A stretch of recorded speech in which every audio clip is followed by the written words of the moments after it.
Nos encontramos afuera de ATV, uno de los canales populares más influyentes del Perú, para entrevistar a Peter Arévalo, más conocido como Mr. Pete, y así conocer más la carrera de periodismo. Así que sin más, vamos.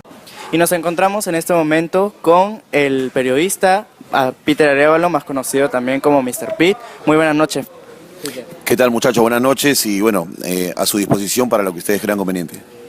Muy bien. Hemos venido a hacerle unas preguntas sobre lo que es la carrera de periodismo en sí. Y la primera pregunta es, bueno, sabemos que tu especialidad son los deportes y que tu voz es una herramienta esencial de trabajo. Entonces, la pregunta es, ¿qué esencia tiene el periodismo radial que no lo tendría el periodismo escrito o televisivo? A ver, todos quienes ejercemos la profesión nos preparamos para todos los campos, ¿no? Tanto para el escrito, para el radial o para el televisivo.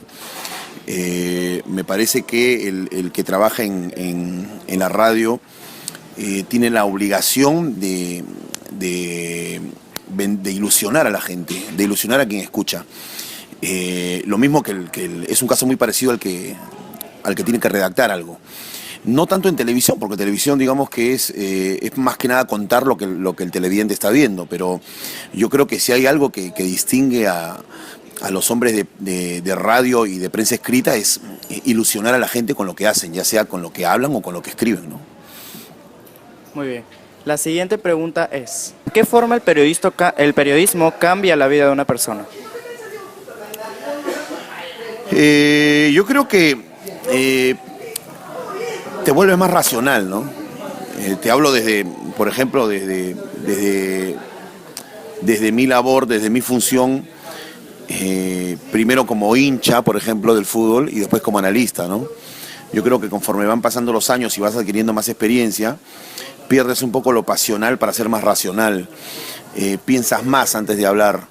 De repente en tu barrio eres muy pasional, te gana mucho el hinchaje, pero claro, cuando sabes que estás ya sea frente a una máquina de escribir o frente a una PC o frente a un micrófono o frente a una cámara, sabes que tienes que modularte, sabes que tienes que ser más racional y entonces lo racional le va ganando a lo pasional y entonces yo creo que a partir de ahí te cambia, ¿no?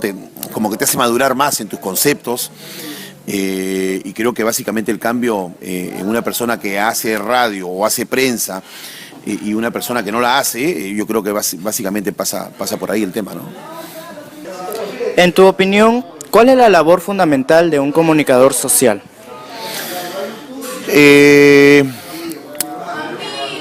Transmitir y educar, ¿no? Transmitir y educar. Yo creo que quienes tenemos al frente un micrófono o, repito, un teclado o una cámara, tenemos una gran responsabilidad con la gente que nos está viendo, con la gente que nos lee, con la gente que nos escucha. Hablarle con sinceridad, hablarles con la verdad y ganar tu credibilidad. Y eso creo que te da mucha... si tú tienes esos 3 puntos muy claros, yo creo que eso te va haciendo muy importante dentro de la sociedad, a partir de la credibilidad que vas ganando. Así que básicamente son esos los puntos, ¿no? La número 6 es, ¿cómo consideras el periodismo en el Perú comparado con otros países? No, yo creo que quien les habla ha tenido la suerte de viajar por el fútbol, básicamente, por el deporte. Y lo mismo que se critica acá, se critica en México, se critica en Brasil, en Inglaterra hay una prensa sensacionalista tremenda, en Alemania igual, o sea, yo creo que en todos lados hay periodismo sensacionalista. Yo no podría calificar el periodismo peruano como el peor de Latinoamérica o como el peor del mundo. Yo creo que yo he visto cosas, por ejemplo, en la prensa mexicana que no las he visto en el Perú. O sea, y hoy en día estamos hablando de que en México se vive prácticamente un narcoestado, ¿no? Entonces, sí, muchas veces las circunstancias que vive el país hace que la prensa sea cómplice y deje de fiscalizar lo que sucede en el país. Y entonces, pero no, yo no creo que la prensa peruana esté entre los peores. Te digo, me ha tocado ir por el mundo y ver titulares que obviamente no tienen que ver mucho con la realidad de su sociedad, ¿no? Así que no, yo creo que en todas partes del mundo hay prensa buena y prensa mala, ¿no? ¿Cómo crees que el cuarto poder debe de ser ejercido? Ya lo he dicho con objetividad, que es muy complicado porque todos tenemos un sentimiento, ya sea para un partido político, para un determinado personaje.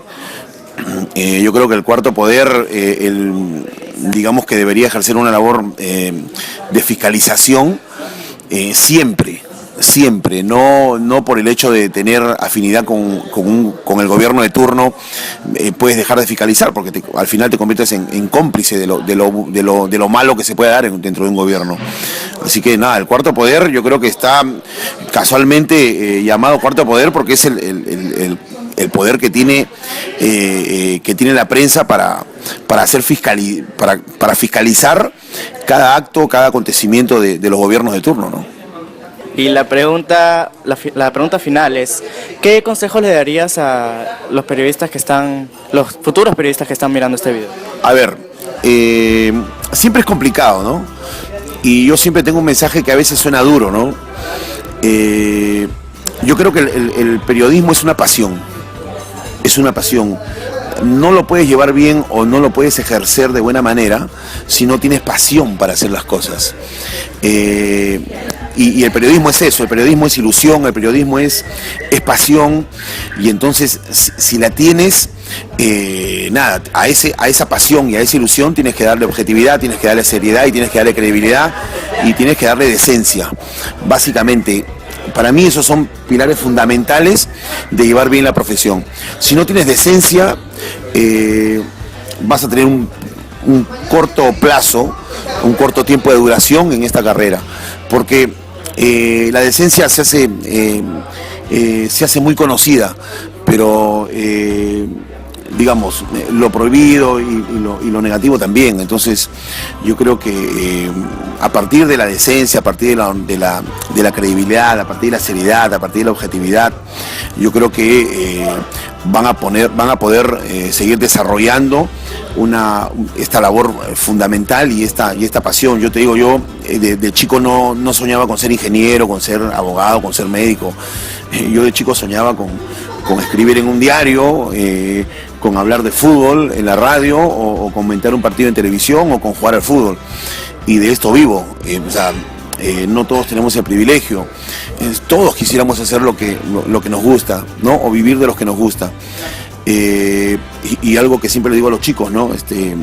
Esto no se busca, esto viene como consecuencia de tu esfuerzo, de tu dedicación, de tu trabajo, y viene como consecuencia. Yo no toqué la puerta para decir quiero trabajar en tal sitio. Todo vino como consecuencia de un trabajo, de un sacrificio, de las ganas de seguir aprendiendo y de hacer lo que más nos gusta. Entonces, yo creo que si hemos elegido la labor de comunicadores, la labor de periodismo, yo creo que tenemos que hacerlo con mucha pasión, con mucha entereza, con mucha decencia, por sobre todas las cosas, para tener un tiempo muy largo en el periodismo, ¿no? Muy bien, muchas gracias. Eso ha sido toda la entrevista. Más bien, muchas gracias por su tiempo. Y eso fue todo. Muchas gracias. Muchas gracias.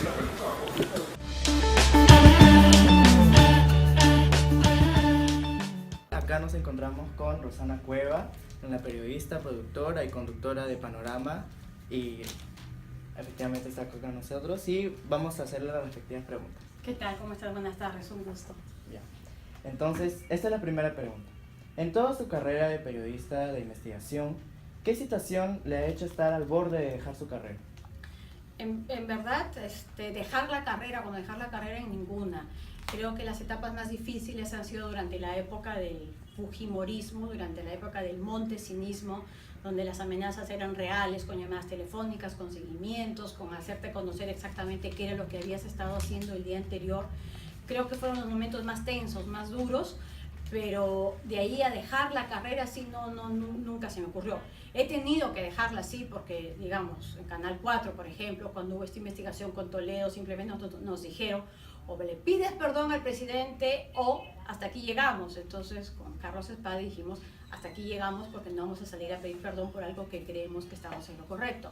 Pero era dejar el trabajo en ese momento, pero no la carrera. La carrera sí nunca se me ha ocurrido dejarla, es algo que me apasiona.